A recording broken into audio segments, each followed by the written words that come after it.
Hey, what's up, everybody? Welcome back into the show. Yet another episode of Crushing Fantasy Football. I am Bryce Lockridge, your host of the show. Guys, today I'm going to be giving you my 7 biggest steals in the 2022 draft that we have coming up, and I am going to get right into it, starting with the first player on my list, and that is JuJu Smith-Schuster. Guys, this guy is a massive steal in the 2022 draft because, look, he got inserted into the Kansas City Chiefs offense, and now there's no Tyreek Hill. He's the number 1 wide receiver on the depth chart, and we're talking about a wide receiver that is going to be heavily targeted in the red zone. When the Chiefs get in the red zone, it's going to be the all Travis Kelce and JuJu Smith-Schuster show because he is by far the best red zone wide receiver on the team due to his contested catchability. We're talking about a wide receiver that has not dropped a pass in 2 years. Obviously, he didn't play the majority of the season last year, but he did play some games, and he didn't drop a single pass. And the entire 2020 season did not drop a single pass. This is one of the most sure-handed wide receivers in the entire NFL, and he's got some other wide receivers on his team to help keep the defense honest. We've got Marquette Valdez-Scantling now on the Chiefs.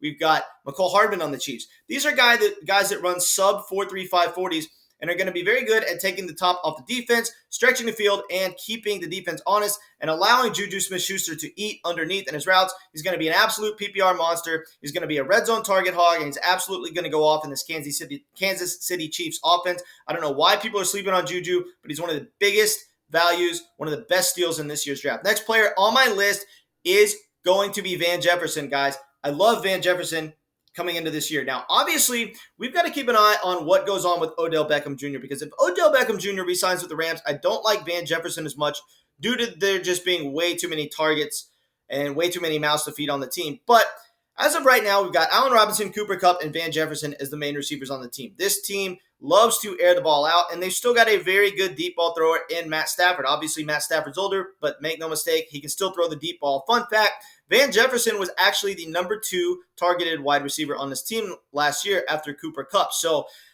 is Cooper Kupp going to get pretty much all the targets again? Yes, but Van Jefferson has a chance to finish as the second target hog on the team. That might go to Allen Robinson this year. It remains to be seen. But the fact of the matter is they give this guy a healthy target share. He's an elite field stretching wide receiver with awesome big play abilities and a wide receiver that can still throw the deep ball.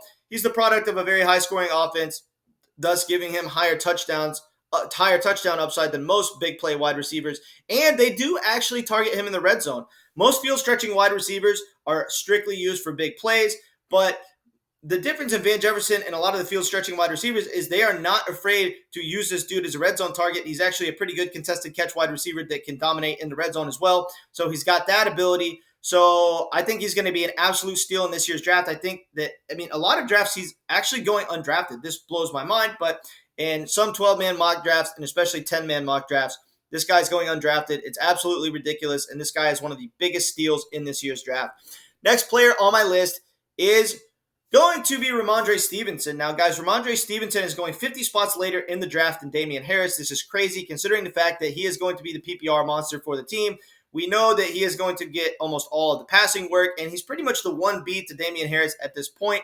It's a split backfield. It's not really a backfield that's led by Damian Harris. Rhamondre Stevenson is going to get a huge portion of the workload, and he's going 50 spots later in the draft than Damian Harris. Obviously, Damian Harris is going to give you bigger touchdown upside due to being the back that gets the majority of the goal line work. But Rhamondre Stevenson is still going to give you some touchdown upside and a much improved Patriots offense, and he's going to absolutely eat as far as his reception. So I would fade Damian Harris, wait, and draft Rhamondre Stevenson way later in the draft. He's a great value. Next player on my list is going to be Rondale Moore. I love Rondale Moore this year, mainly because of his big play ability and the fact that a lot of the target share has opened up for the Arizona Cardinals. No more Christian Kirk, no more Chase Edmonds. A ton of targets have been vacated in Arizona, and Rondale Moore is going to be the benefactor of this. Kyler Murray is going to force feed DeAndre Hopkins the ball this year. We already know that DeAndre Hopkins is probably going to go back to being the double-digit target hog that he once was, which is great for DeAndre Hopkins owners and people that like to draft DeAndre Hopkins.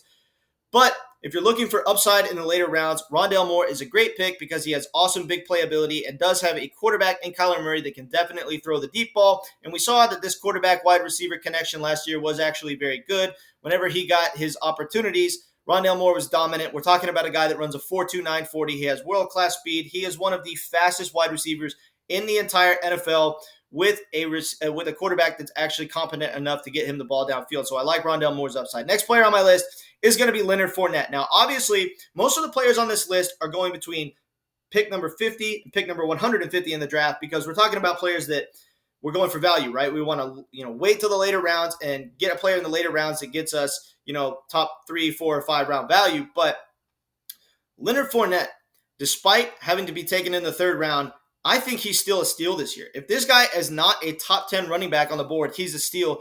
And a big reason for this is he is one of the few true 3-down backs left that we have in the league. I mean, there's so many split backfields now. Even some of the best running backs in the NFL, like Nick Chubb, are in committee backfields, and Leonard Fournette doesn't really have any competition for touches. I mean, he's in a very high-scoring offense. He's going to get all of the work out of the backfield.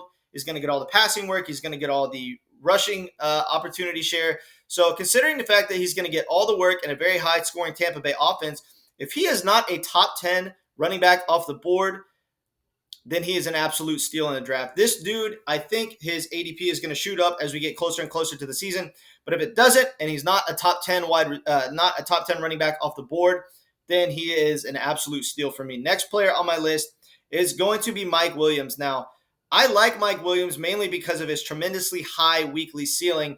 We know that he's going to be a little bit boom or bust, as he's shown to be pretty much throughout his entire career so far. But this is a wide receiver who gets to be the benefactor of maybe being in the highest scoring offense in football this year in the Los Angeles Chargers. And he's not going to be the main target hog on the team because Keenan Allen and Austin Eckler are going to eat up a lot of the targets. But he does have weeks where he gets double-digit targets. It's not like he's a guy that's only going to get 5 or 6 targets every game and is going to be completely big play dependent. This is not true with Mike Williams. He has the size and he has the talent to be a red zone threat. He dropped a lot of passes last year, so we wanted to see him catch a larger percentage of his passes and not be so drop happy as far as his red zone targets. But these things tend to even themselves out. Just because Mike Williams dropped a lot of passes in the red zone last year doesn't mean that he's going to do the same thing this year.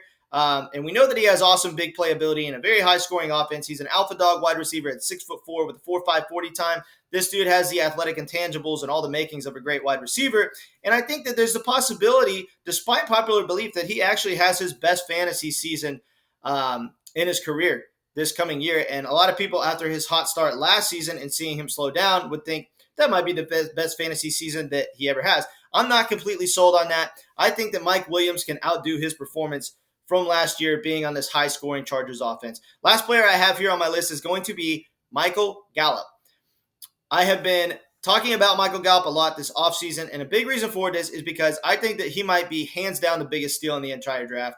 He's going as like wide receiver 47 or something absolutely crazy like that, and CeeDee Lamb is going as wide receiver 7. I mean, these two wide receivers should not be 40 spots apart in as far as wide receivers in the draft. I mean, CeeDee Lamb is being taken as a top 20 overall pick, and Micheal Gallup is being taken like after pick number 100. This is crazy to me, considering the fact that Micheal Gallup is going to give you weeks where he outperforms CeeDee Lamb. The gap in talent between these two wide receivers is not that high. In fact, I would say that they're pretty similar in talent. The reason that people are hesitant on Micheal Gallup is because he's coming off of an injury, and he had multiple injuries last year, missed the majority of the season. So I understand the injury concern with Micheal Gallup, but the fact of the matter is he is going to be healthy when the season starts. He might miss the first game or two, but assuming he doesn't get hurt again, he's going to be available for pretty much the entire season. He's definitely going to give you weeks where he outperforms CeeDee Lamb. He has an outside chance at outperforming CeeDee Lamb on the season. I don't think that that's going to happen, but the fact of the matter is he's a receiver that's going to outperform CeeDee Lamb on certain weeks, and he's going like 80 spots later in the draft. Think about this, guys. We're talking about a wide receiver with massive talent and a very high-scoring offense with awesome contested catch abilities and pretty good touchdown upside now that he is going to be the clear-cut number 2 on the team, and he's going 80 spots later in the draft than CeeDee Lamb. I'm telling everyone to pretty much fade CeeDee Lamb and just draft Micheal Gallup later because he is hands down the best value in the draft. All right, guys, I appreciate you tuning into the video, and I will catch you later.